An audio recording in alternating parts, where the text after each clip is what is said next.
Hello, welcome back to Budget with Chloe. Today we are doing the long-awaited end of quarter 3 net worth update. Okay, so we have a lot to catch up on since the last net worth update at the end of quarter 2. And yeah, a lot has changed. I sold my house in the month of September. I also went on a big trip in July. So, spoiler alert, my net worth is currently lower than it was at the end of quarter 2, or at least at the end of quarter 3 it was. I think in October here we've made a bit of a recovery, which I can talk about a little bit.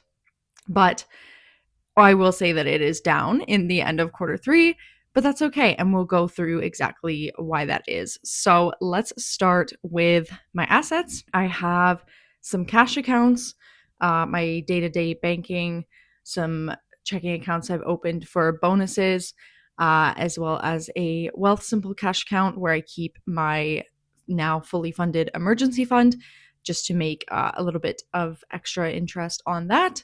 So the total of my cash accounts at the end of September was $34,898.28. And this is up from at the end of quarter 2, $7,418.89. So obviously a huge jump there. And just FYI, before anyone asks, I'm not planning on leaving $30,000 in cash accounts. I have already moved some of that money. I used part of it to buy back a portion of my pensionable time with my company. So that is currently in the month of October lower than 34,000 for sure. But at the end of September, that's where that was sitting. And that is a lot more than I've ever had in cash because I did, of course, sell my house and a lot of my net worth became liquid when I did that. So that is what that was sitting at the end of September. For investments, I will go from June, and that was $20,110.50. And now at the end of quarter 3, that was up to $28,486.74. That is a couple of TFSAs I have. One is managed, which I have now on risk level 1. It was just a cash managed account, so it was gaining a certain percentage of interest. I decided I want to be a little bit risky, so it is on risk level 1 right now, and this is in the Wealthsimple platform. They are managing that one for me for a very small percentage. And then I have a TFSA also with them where I purchase stocks as well as my pension, which makes up the majority of the investments portion there. And then I did open an RRSP also with Wealthsimple and put some money in there because I'd like to invest in stocks within that and also take advantage of the tax deduction at the end of the year here or the beginning of next year. So that is my investments. And I no longer have what was my biggest asset, real estate. Of course, I sold my house. And so that is now sitting at 0, which makes my total assets $63,385.02, down from the end of quarter 2, where it was $353,529.39. Of course, huge drop because I sold my house. So we will move on to liabilities here.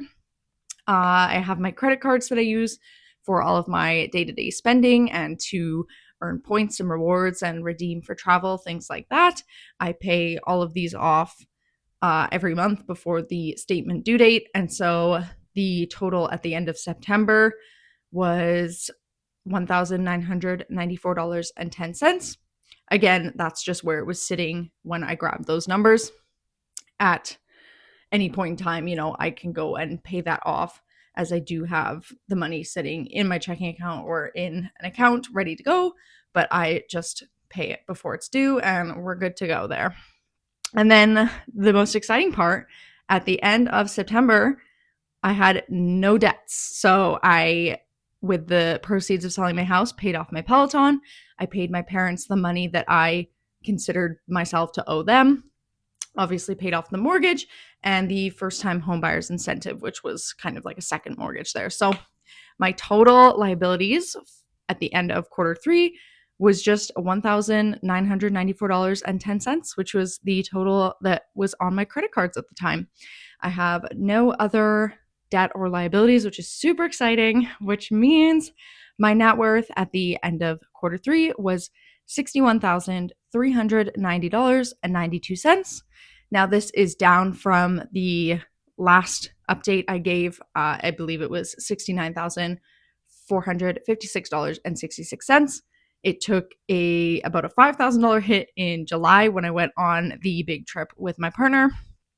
We recovered a little bit in August and then took another $5,000 dip in September compared to August.